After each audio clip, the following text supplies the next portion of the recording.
Hey there, just wanted to use this time to sort of talk about and show some banjos from my collection. Be going over, I don't know, maybe 15, 20 instruments, just to kind of give you an idea of what I have on hand in my own personal collection right now.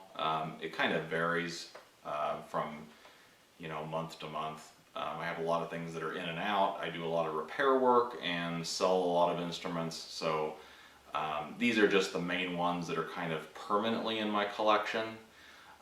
So I guess we'll go ahead and get started. This first one is my only fretted banjo. It is a George Dobson Matchless banjo.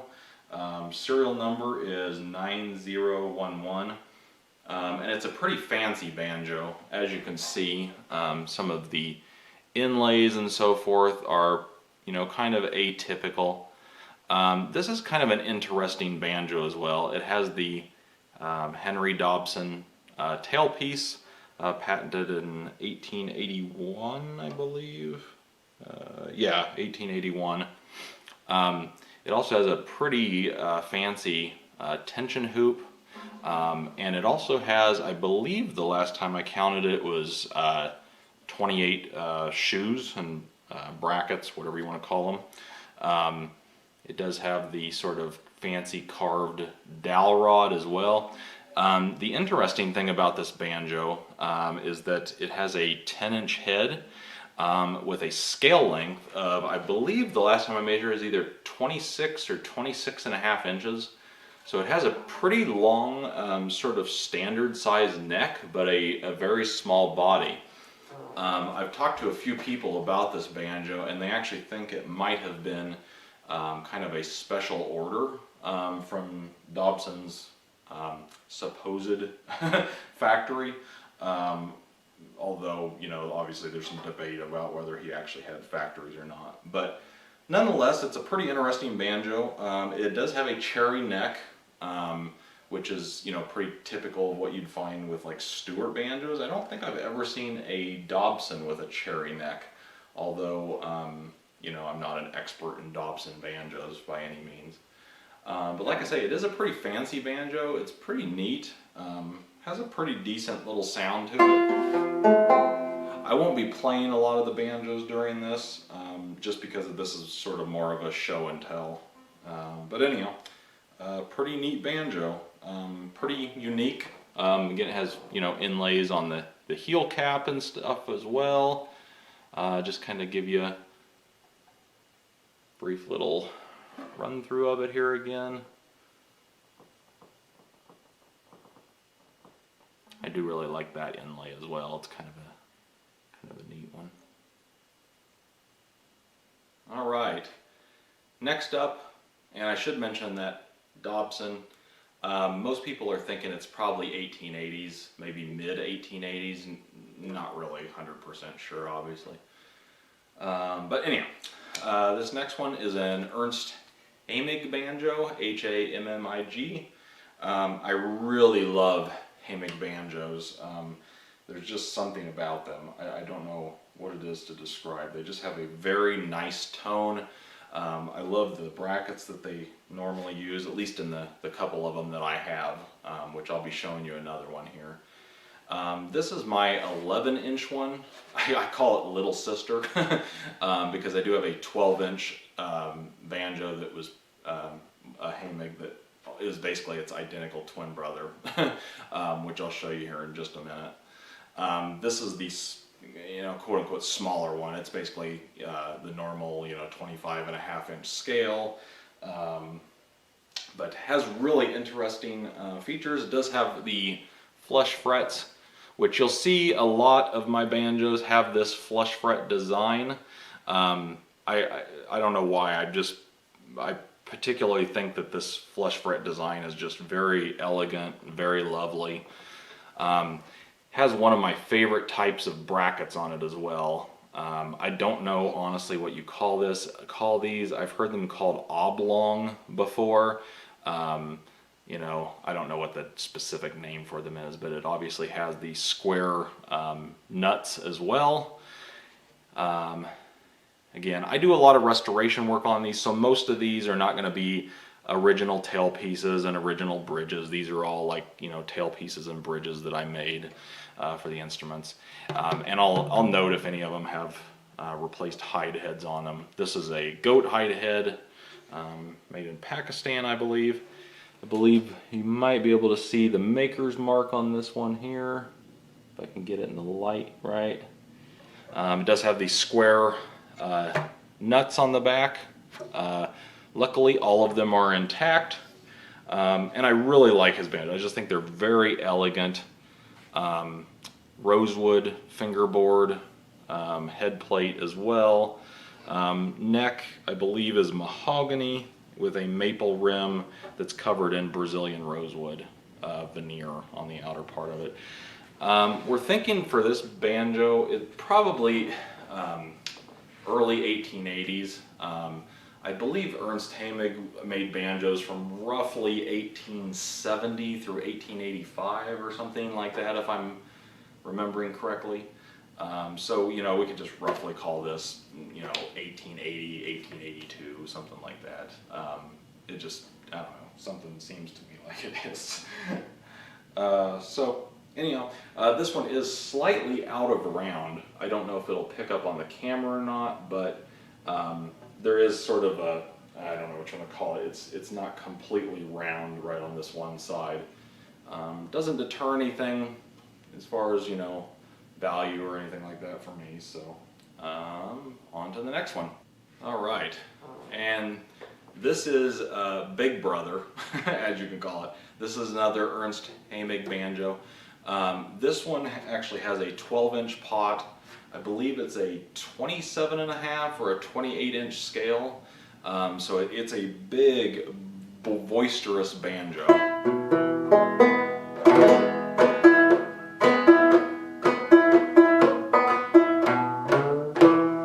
Has a very like nice, deep, gnarly sound to it. Honestly, one of my favorite banjos in my entire collection to both play, own, just simply look at. I don't know what to say about it. I just find it very austere. I love the design of Hammig banjos. It basically is an exact replica of the other one, only in a big size. The only thing that this one lacks is the flush frets. As you see, it's just completely, you know, completely like it without any flush frets or anything.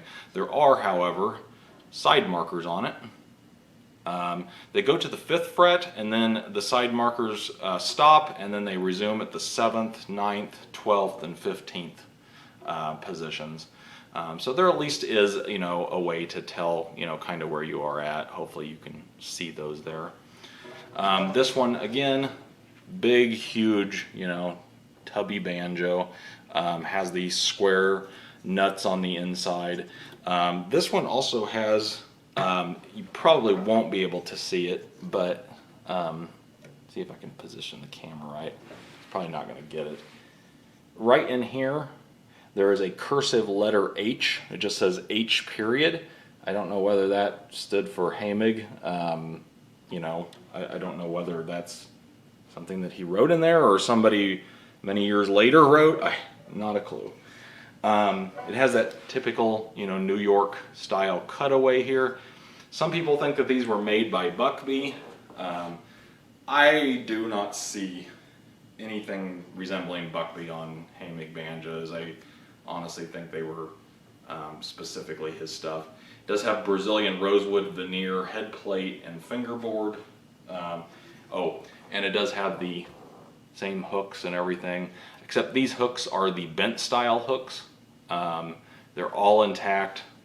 The only thing that was hard on this banjo was the tension hoop was actually broken, so I sort of did, I'm not a great metal worker. I do pretty good woodwork. Metalwork's not my thing, but you can see I did kind of a repair here just to you know, fix that tension hoop so we'd be able to use the original one. So that's about the only, you know, I don't want to say bad repair, but it's a repair nonetheless. Again, mahogany neck. It might be a walnut dowel stick. Not 100% sure if that dowel stick is original or not. It does have the typical, you know, where it goes through. So I do think that this is a bit of an older one, slightly older than the other one. I'm thinking that this is probably either mid to late 1870s, though, you know, again, not exactly sure on the dates. Hard to date these older ones. All right, and now we come to the obsessive part of my collection, which is my Edwin Cubley Banjo collection. I currently have 6 of these in my collection. I'm always looking for more Cubley banjos. They're, it's really hard to explain. I have a deep obsession with Cubley banjos, as anybody who knows me probably will know. I'll start out with my first one. It's probably the one I don't play the most. Still a great banjo. I got this from Jim Jacquet out in Washington in trade for an old minstrel banjo that I sold him, and he gave me this banjo plus a bunch of money. So shout out to you there, Jim. Anyhow, love this banjo. I actually seen this on eBay when Jim got it, and I had my eye on it ever since, and as luck would have it, I happen to have one that he wanted, so I acquired this one from him. Cubley made banjos roughly 1880 to 1893, I believe it was. Most of the ones you're going to see in my collection are definitely 1880s, probably early 1880s at that. This one I'm thinking is probably a later 1880s.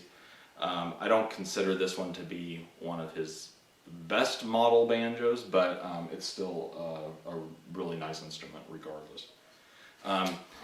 Has the typical Cubley hooks, nuts, as you can see. I should mention with all of my instruments, I like to clean my instruments. I like them to be in really good condition, and you know, I don't like instruments that have a bunch of grime on them and aesthetically are not pleasing. So you're going to see a lot of my instruments that, you know, look very new for their age. So anyhow, this one still has the original Cubley tailpiece. The bridge, of course, another one I made. I tend to like to make sort of fancy bridges as well, so I don't know, just something I kind of like. This one does have, you know, all the original hardware, barring, I think it's, yeah, one nut, which I had to borrow for another one that I'll show you here in a minute.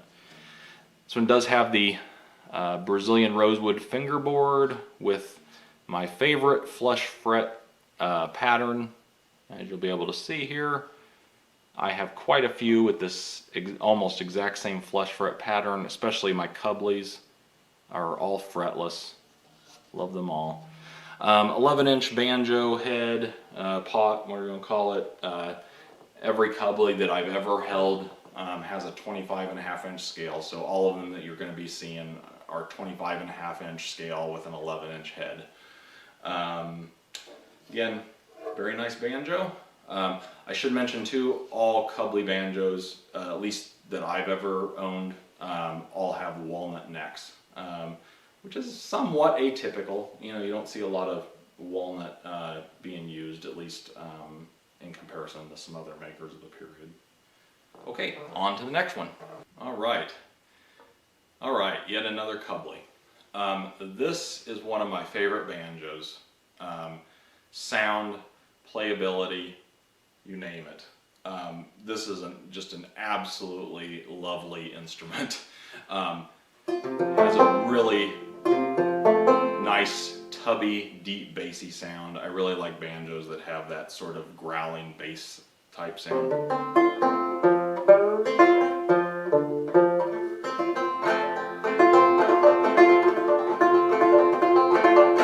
Yeah, we don't need to go on playing, but anyhow, Brazilian rosewood fingerboard. This one did require quite a bit of repairs, but I think it came out absolutely gorgeous.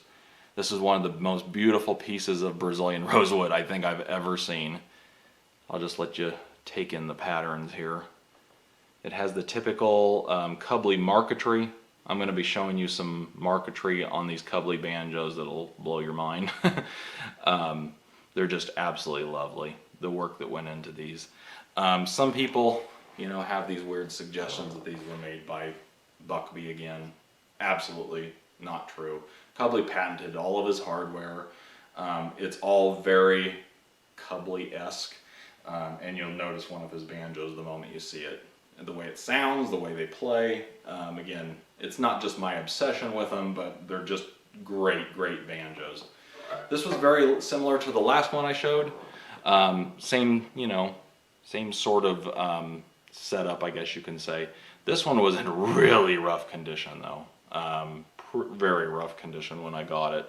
But I was able to bring it back, have some Mark Ralston replica tuners that I think went really well with it. And the great thing was I always try to save the banjo original skin heads if I can. This one is, I love the patina of it, you know, just the grime and stuff that's on it. So I was able to save this one, luckily. Didn't really require any repairs.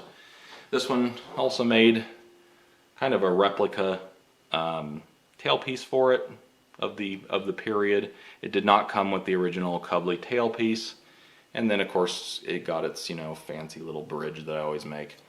I should mention any of the bridges on my own instruments are made from some maple stock that's, I won't mention where I get it from, but the stock is well over 120 years old, and you can tell when you're working with the maple, it turns into like a fine powder almost as you're using it.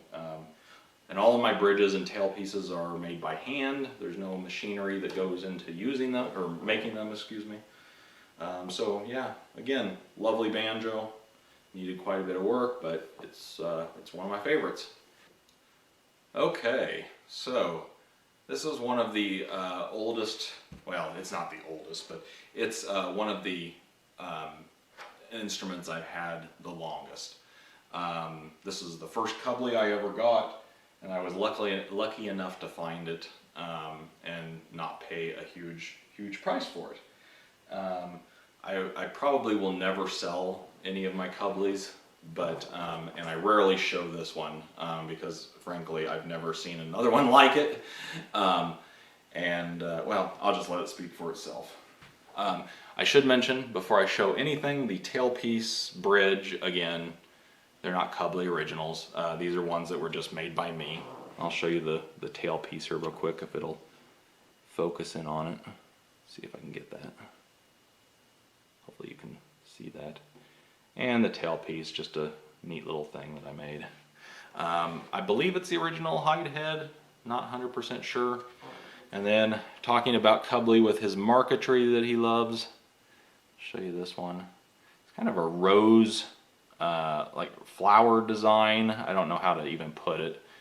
And sort of this neat little design up here as well. And then it has the typical Cubley, I don't even know what you call that.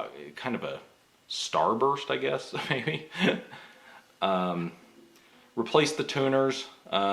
These are not the original antique type. Again, these are from Mark Ralston over at Yellowstone Jewelry in Pennsylvania, I believe it is. One thing I should mention: a lot of Cubleys have this very distinctive fifth string carving on the back.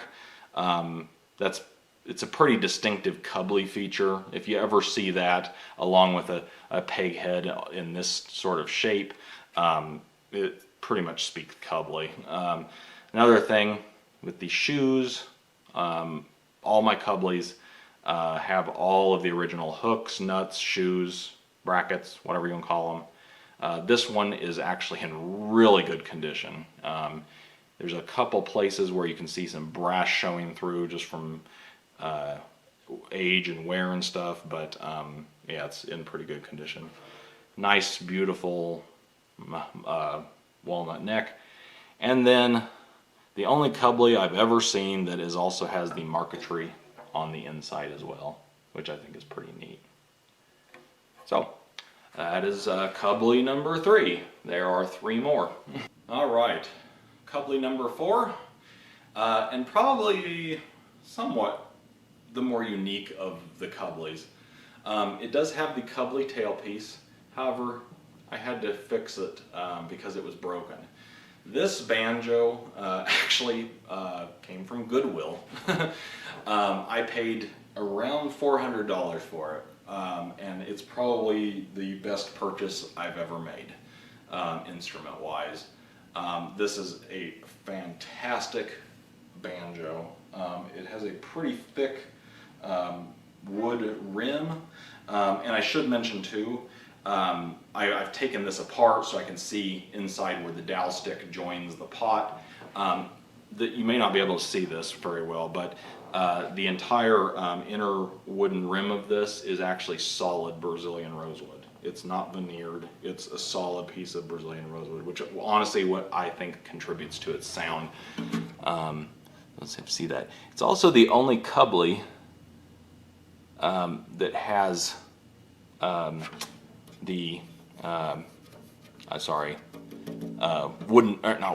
square nuts on the inside that I've seen too. Most of them do not. This is also, the outside of the pot is extremely beat up and scratched, which is really unfortunate. It's not terrible, it's not the worst I've ever seen, but it's not the best either. At least it still, you know, shows some of the nickel. It also doesn't have the exact Cubley shoes on it. These are, I believe, an older style of shoe potentially, and none of the hooks and nuts on this, by the way, are original. I actually stole all of those from, I think it was a Lion and Healy a long time ago. So it does have the original hide head. Well, I believe it's the original. Also, my favorite Marquetry fingerboard, flush fret. Now here's the other odd thing, is the peghead shape. You're going to notice it's not the same as all the other Cubleys, but it is absolutely a Cubley banjo. It also doesn't have a typical heel shape as well. As you can see, it's not rounded like the other ones. It has this little flat piece, and then the neck has this point, I guess you could say, that kind of goes up the neck. I don't know if that'll come through very well, but has the same feel, has the same overall characteristics as my other Cubleys. I'm led to believe that this might have been an earlier one. I don't want to say pre-1880, but I don't know. This one's a hard one to say. There were also, during Cubley's lifetime of banjo making and just making of everything, he had several fires at his factories. They would burn down, he would go to a new factory. So this may have been an interim banjo that he was making between the different factories. It's just really hard to say. But this is a very untypical Cubley banjo. It's very, very Cubley feeling, and I know it's a Cubley, but there's something different about it. Peghead shape and a few other features too. Has a great sound.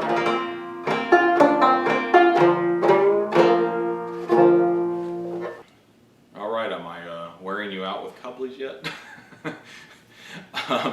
So this is Cubley number 5, and this is literally the 5th. Well, actually, yeah, I don't know. I got this maybe a month or 2 ago. There's several of them that have fallen into my lap fairly recently. This is one that I would say is a pretty rare. Not that none of the ones I have are, but this is a pretty rare Cubley. You don't see a whole lot of these. In fact, I really can only say I've maybe ever seen 4 or 5 of them anywhere. And that's because this one is one that has a completely metal pot and dowel stick. You might have seen pictures of these in different places.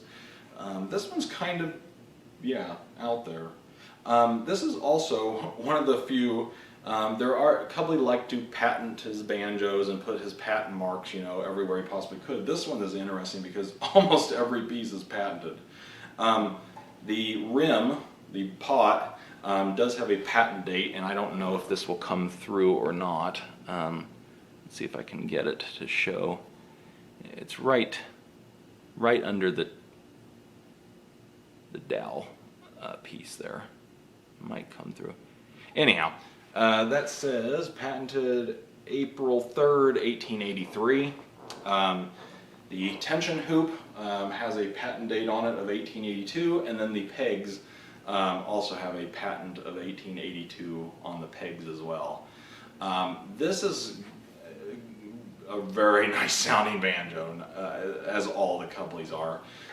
It has that, again, that typical flush fret pattern, with the marquetry pinwheel star thing, This one is pretty unique though. I don't know if you can see these tuners, if they'll come in very well.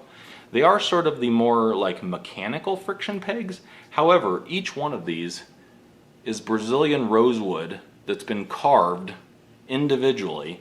And you can actually tell they're individually carved because all of the heads on these are slightly different sizes.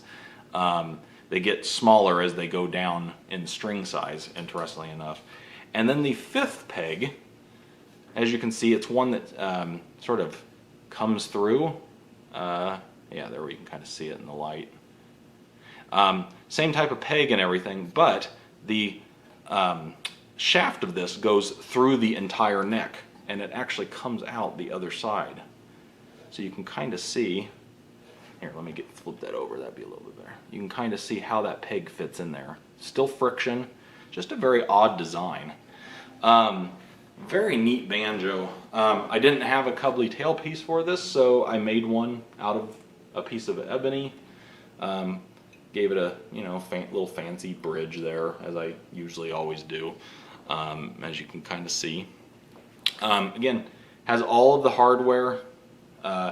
This one was in very, very, very bad condition when it came in, which is unfortunate because cleaning it obviously took some of the nickel plating off of it. I still think it looks pretty good though. It's been polished with Renaissance wax and everything else to help preserve it too. New hide head, again 11-inch, 25.5-inch scale. Yeah, just a very interesting piece. I'm really happy to own this instrument. Been on my bucket list for a long time. Okay, and we come to the end of the road for the Cubley collection.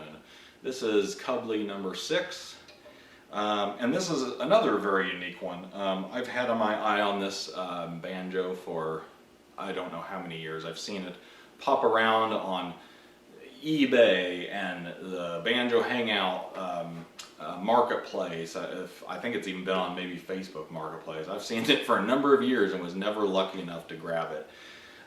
It did actually used to have ivory flush frets, excuse me, in it, but somewhere in the last few years somebody must have removed them and they inlaid little strips of ebony where they were, which I was debating on whether to replace all of the ivory, and I decided to go ahead and leave it as is. I actually think it looks pretty nice. Whoever did it did a pretty good job, so so I left it as is. This is a pretty rare Cubley again. In fact, this is, I think, the only one of this type I've ever seen. There's some reminiscences of J.B. Schall with this banjo, which, if anybody knows, Cubley was in, I think it was Ravenswood, Illinois, and of course Schall was also out of Chicago, Illinois as well. So potentially when Cubley's factories burned down, an easy place for him to go for parts and so forth, would have been Schall. So this potentially was, I don't know, some sort of interesting endeavor between the two of them. I have not the faintest clue. Nonetheless, has a Brazilian rosewood rim. This banjo also is in just very nice condition. You can see how bright everything is. I had to do very little cleaning on this. I did a little bit of polishing, but it wasn't much to bring it back. Had the original tailpiece. Here's another interesting thing. It's the only Cubley I've ever seen with the metal heel cap. An interesting thing too is most Cubley necks are very thick for being an 11-inch banjo, and they're also very just hardy necks. They also don't usually have this like very prominent V. I don't know if you guys can see this or not, but this has a V-shaped profile to it that is, it's still a very beefy neck, but it's a very sharp V, and it runs the entire length of the neck from where that heel cap is. Just a very interesting design. It's again not designed quite like any of the other Cubleys I have. I did find an original set of ivory friction tuners, and the inlays that are in here are also ivory. It's the only one I've seen, of course, with the ivory inlays, interestingly enough. So I thought they would go pretty well with this.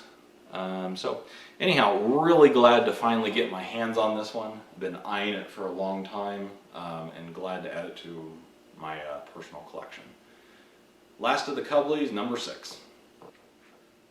Okay, so here's a rather interesting one as well. I feel like I say that a lot.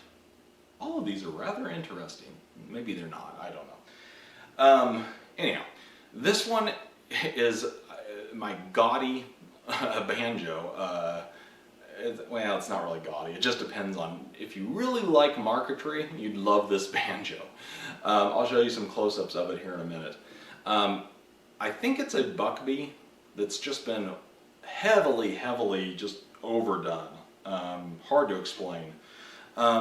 Everything on this is original, for the most part, barring tailpiece, bridge, and then the brackets, the shoes on this banjo. I did have to replace those. The original ones were only about half there, and they just weren't in great condition. So I don't know if they were part of the original banjo or not, but anyhow. This one is pretty interesting. So I'll go ahead and show you the outside of it. Oh, I should mention 11-inch head, 25.5-inch scale, I believe. So I'll go ahead and show you some of the Marquetry veneer work on this. It's a very just intricately done banjo. There is also some on the back side, and we'll get to, oops, sorry. Near the 5th peg, there's kind of a little flower there. And this is interesting too. It has this sort of interesting, I don't know, cutaway here after the 5th string. It kind of just dips down and then comes down here. And it marks, actually, this right here is exactly where the 9th position is. It does have pearl position markers on the sides. And then on the back, there's a little flower type thing. If you can see it there on the back as well. Then we come to the pot. Looks like an SS Stewart to me. It is absolutely not an SS Stewart, of course, but does that not remind you of a really fancy SS Stewart pot? Anyhow, I don't even know what to make of this. It's just very intricate. Again, Buckbee probably, you know, it could have been, I guess, maybe one of the Dobsons, who obviously borrowed parts from Buckbee and so forth. It does kind of remind me of a Dobson, I think they were called Victor banjos, but just like a very highly ornate one of those models. I assume maybe it was like a custom order, or I don't know, maybe somebody, you know, just went to town with it after they bought it. Who knows, but they did a really good job. Very neat banjo. I have considered selling this one. I did make a tailpiece for it, by the way. I had some original inlays left over from a Morrison banjo that the fingerboard just fell apart, so I actually reused the inlays for the tailpiece for this banjo. And then did a neat little fancy bridge for it there, based on some period designs. So there we go. Thank you. Okay, and then speaking of Stewart, I guess I'll show my one and only Stewart, SS Stewart banjo. I'm not a huge fan of SS Stewart. I know people absolutely love them. you know, they sound really nice and everything. They're just not my sound. I kind of like a deeper, sort of more gnarly sound from a banjo. I play primarily blues, so that's kind of what I prefer. But Stewarts are very, very nice, and this was probably one of the only Stewarts that I've really ever wanted to own. Got a really good deal on this. Actually bought it from live auctioneers and got it for around $300, I think it was. Definitely required some work, but it was actually mislabeled on live auctioneers, and that's partly potentially why. They actually labeled it that it was fretted at one time, and I got it, and it had never been fretted, so I don't know where they got that from. But nonetheless, it's a gorgeous instrument, no doubt about that. Serial number on this one is 2510. So if that places it right, I think that's around 1885, 1886, I want to say. So it's a slightly earlier Stewart. Yeah, 2510 serial number, and I'll show you the serial number if I can. This one's also neat. I love marquetry instruments, so one thing that attracted me to this one was the marquetry flower inlaid into the headstock, peg head there. It's a very just like austere, just very like simple banjo. Few inlays at the position markers, but that's pretty much about it. Pretty plain overall. You know, it has the typical Stewart cherry neck and all of that good stuff. If I can show you here, there's some of the markings on the inside on the rim, and then let's see if I can get this correct. There is the older style Stewart markings from the 1880s. There's the, if I can get it in the light here, there's the 2510, and then we kind of come over here, there we go, and then we can kind of see some of the Stewart stuff. Sorry for getting it out of focus here. Kind of an interesting one too. It has an 11-inch pot. The neck, I believe, is 27 or 27.5-inch scale length. It does have these side dot markers, position markers, so that makes it relatively easy to find where you're playing, of course. But I think that's the scale length, if I remember, to the 12th position marker, which obviously places the bridge far further back, being an 11-inch head. It's a very long neck. I think from nut to the end of the fingerboard, I think it's like 19 inches or something like that, I want to say. So anyhow, I got a replica tailpiece for it. That's not an original one. That's from Bob's Macula. And then I did a sort of a fancy little bridge for it.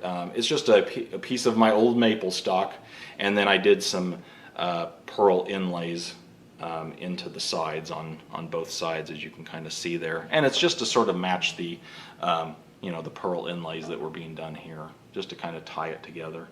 I always like to take elements from like the neck or the headstock, and if I'm making a tailpiece or something like that for an instrument, I like to take the elements from up here and kind of incorporate them, you know, down lower.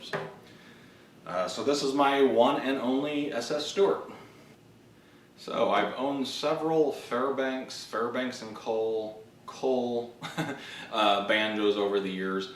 They've not really ever been like particular instruments that I've, you know, just seeked out and, you know, have gone out of my way to get or anything like that. But this one kind of came across my lap. Literally came across my lap, and I wanted to get it. I thought it was kind of interesting because it is actually a pretty early Fairbanks and Cole. This is an 1881, and luckily it's one of the few that can be dated exactly because it has a serial number of 1093. So that puts it pretty early in 1881, I would believe, as well. I believe they did about 1,000 serial numbers per year, starting with, you know, 0 to 999 were essentially like 1880, 1000 to 1999 was, 1881, so on and so forth. So this definitely can be dated to very early 1881. It's got the very older style shoes too, before Fairbanks and Cole started making their shoes. I can't think of the name for them now. The sort of L-shaped shoes. These are not the original hooks. This is an old set of hooks from, I think it was off of an SS Stewart.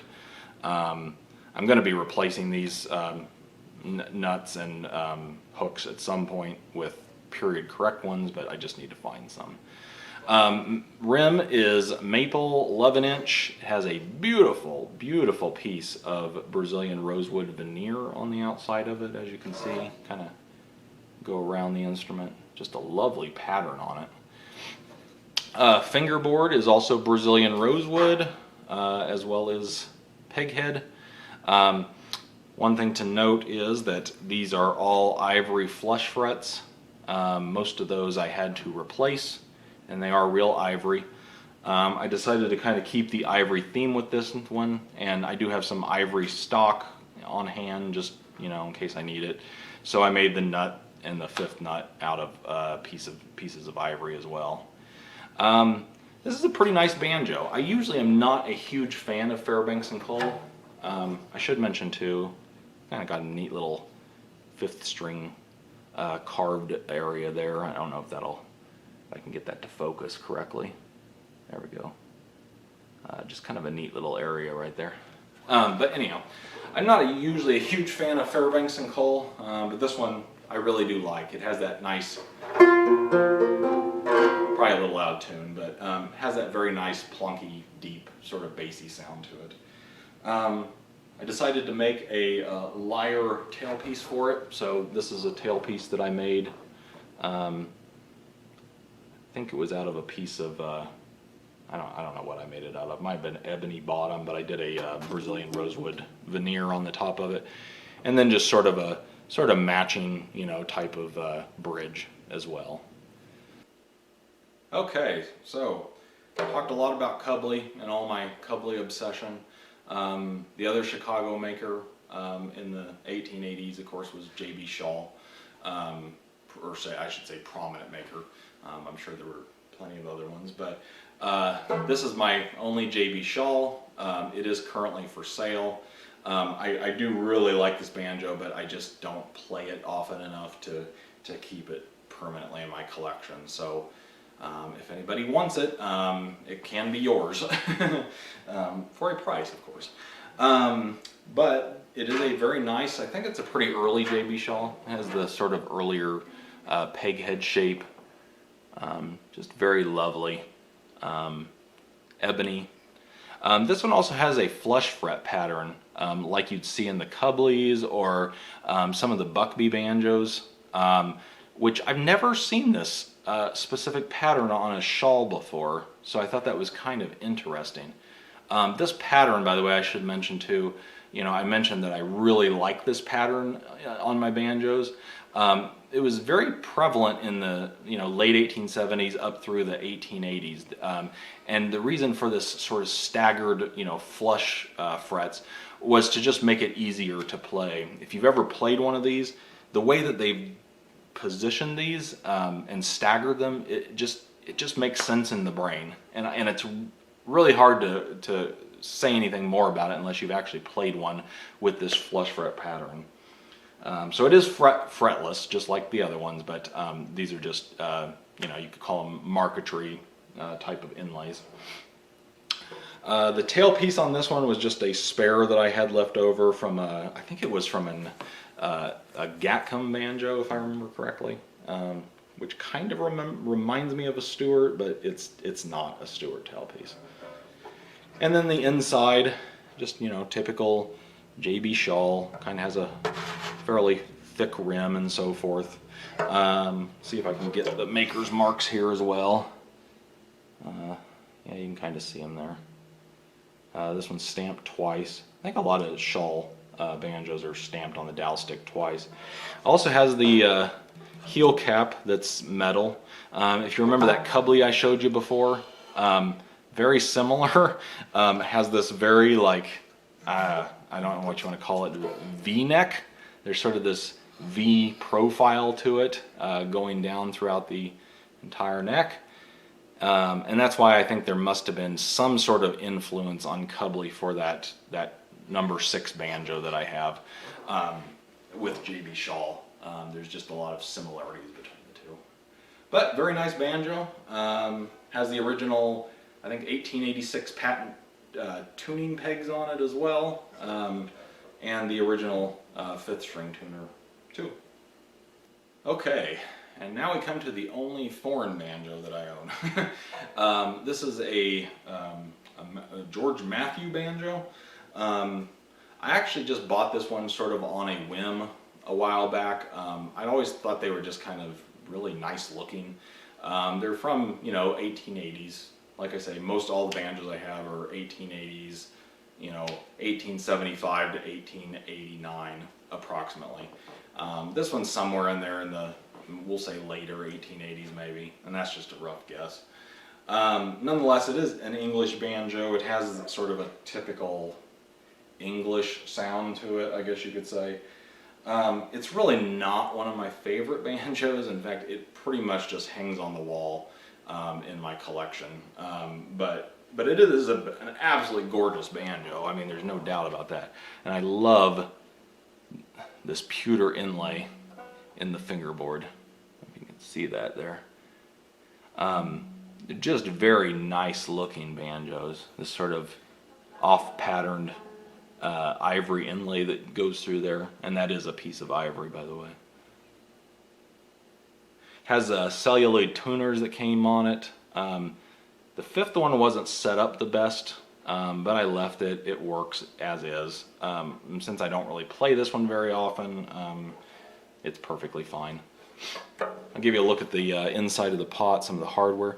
This one is interesting because this actually is stamped George Matthew, but I don't know what happened, but it's on the underside of the dowel stick, which usually you'd find it out here on the outer part, but for some reason this one is underneath. So I don't know if somewhere way down the line somebody was doing a repair on it and they flipped the dowel stick the wrong way, but yeah, it is what it is. I don't see any repairs on it, like there's no, I don't know. And I have no idea what kind of wood this neck is made out of. Obviously it's probably some sort of English wood. I don't know if there's such a thing as like an English walnut, type of wood that's different than black walnut or something like that. I don't recognize this wood though. It's not familiar to me. So anyhow, pretty banjo. Okay, now we'll come to some of the more modern instruments. And when I say modern, I mean built modern. This, of course, is a Boucher, whatever you want to call it, replica. This is a banjo that I made back in 2019, I think it was, 2020, somewhere around there. I'd been working on it for a while and just never finished it up. And then I found a banjo that had this same sort of look, pattern, I guess you could say, to the fingerboard, and it was a small pony banjo, and I sold that to Jim Jacquet in Washington again. And I liked the design on it so much I decided to sort of incorporate that design into this. Jim also owns another banjo that I've been after for a long time. I'm going to get it from you one of these days, Jim. That had this sort of little shield pattern inlaid into it. So I sort of took that design element and put it into this Boucher, whatever instrument that I was working on. It's pretty, typical. I don't know. I did a few design elements that were a little different. I like working with marquetry and repairing marquetry. It's one of my favorite things to do. So there's a piece of bird's eye maple that's inlaid in the top, and then there's sort of intersected with this sort of pattern here, I guess you could say. And then I think I used a piece of Brazilian rosewood, or maybe it was just Indian rosewood veneer for this piece here. Did a little sort of fancy cutaway, I guess you could call it, down there at the bottom. Did the typical like huge, you know, Boucher neck, put a little bit of back angle into it, and then, you know, pretty standard shoes. This is a you know, a one-piece oak rim that I actually had made for me at the time. I didn't want to spend my time making a rim, so just had somebody make it for me. But it was all stained and dyed to, you know, sort of have an antique look, antiqued all the hardware and so forth on this one. So it kind of has an older look to it. Made the tailpiece again with the sort of, you know, marquetry inlay going through it. And then found this fairly clear piece of goat hide to put on as well, which I think looks really nice on this banjo. Anyhow, yeah. Oh, I should mention too, because I was inspired by Jim, even though you can't see it on the dowel stick, on the underside of the dowel stick, it just says, I inscribed Jim is here into the wood, just as kind of a joke between Jim and I. So if somebody ever owns this in the future, they're going to find a little surprise in there and go, who the hell is Jim? So anyhow, nice looking banjo. I think it turned out pretty well. And then this is my really only other modern banjo. And when I say modern, of course, I mean just made modern. This is Jeff Menzies Gourd Banjo.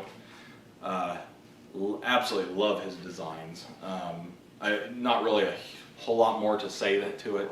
I do think that this is and if Jeff is ever going to watch this, you can correct me, but I think that this is just a really dark piece of that blue maho wood. At first I thought it was like a piece of walnut or something like that, but I was inspecting it a little further and I was like, that wood is not walnut. The grain pattern is not the same. So anyhow, it looks like potentially, like, I don't know what those pegs are. Purple heart, maybe? They're kind of a dark purple heart, though, if they are. Just a very nice looking banjo itself. I haven't done anything with this banjo. Jeff sets them up really, really well. And there's just no adjustment that's needed. Jeff, of course, is out of Jamaica, and I live here in Idaho, which is one of the driest places, I think, in the United States, except maybe Arizona. But it's very dry here, and even with that, the tack head that he put on is still taut, and just like it was the day it left Jamaica, I think, which is pretty surprising to me. So Jeff makes great instruments. Absolutely love playing around on this thing. It's really fun. Okay, and now, and I thought it was just something maybe a little bit interesting to see. I thought I'd show you some banjos that are in the works of being repaired, restored, and so forth. This will just be a quick little sneak peek at a few projects. I have banjos in and out all the time, so, you know, these probably won't be with me very long until they're repaired and then sold. So, thought you'd like to take a look at them. First one is this one. These, by the way, have been taken apart, so you know, they're in various states of repair. This one is pretty interesting. It has this little, I don't know, metal hoop around the bottom of it as well. Kind of an interesting banjo. The brackets that were on it were the round ball shoe brackets, and they are in the other room.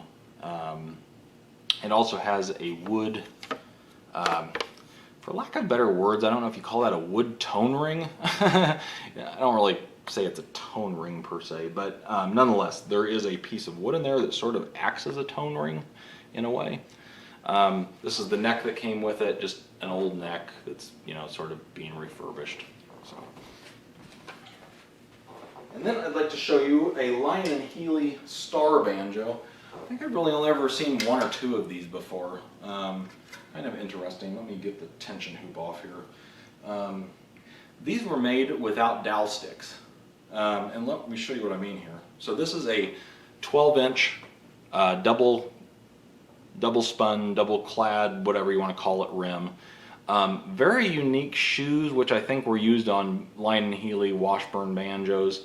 Also very interesting how they attach. They have these little sort of ferrules on the inside, and then there's a screw that goes through them to attach them. I don't know if that'll come up very well or not. Let's see if I can get it to focus. Yeah, anyhow. I have all of them there. They're all original. As you'll see, this was the original neck that came with it here. Interestingly enough, like I say, it doesn't have a dowel stick, because what this does is this neck attaches here, and then if you see this little brass plate right there, this thing then goes in here and holds the neck on like so. I don't know if I can, I'm not going to screw it in, but it sort of holds it on like that. So there is no dowel stick on this. It's called a Lion and Healy star. I have it completely taken apart. There is a little heel cap that goes on here that is inscribed Lion and Healy star banjo. So this one hopefully will be repaired pretty soon. It's a neat little banjo. I shouldn't say little, it's got a 12-inch head on it, but it's got some neat inlays in it. The neck was in rough condition. In fact, it almost looks like it had been some sort of fire, or like there was water damage or something like that to it. So the neck, unfortunately, is what's been holding me up on this banjo. But this one will be for sale at some point. And next is just a really in poor shape SS Stewart, the Student Banjo. You can see the Student there. Grade 2, has the SS Stewart stamp and the little SS Stewart thing there. It does have the hex screws in the back, which I thought was kind of interesting for a student grade instrument. But this one will be repaired and will be sold for, you know, a fairly reasonable price. Obviously this was a lower grade banjo at the time, so that new price will reflect that as well. And then this is the other one. I'm kind of halfway through this one. This pot, I don't know if you can see this. This is what the pot looked like after it got cleaned up. Let me see if I can focus on this a little bit better. So it came out pretty nice. This is what the pot used to look like, how that corrosive tension hoop looks. So it actually cleaned up pretty well, and anyhow, sorry about that glitch. Anyhow, this is a Fairbanks a Fairbanks electric banjo, serial number 2865. You can see that it has this like interesting tone ring in it that Fairbanks did. And then here's the only bad thing about it. Oh, and I should show maker's mark here.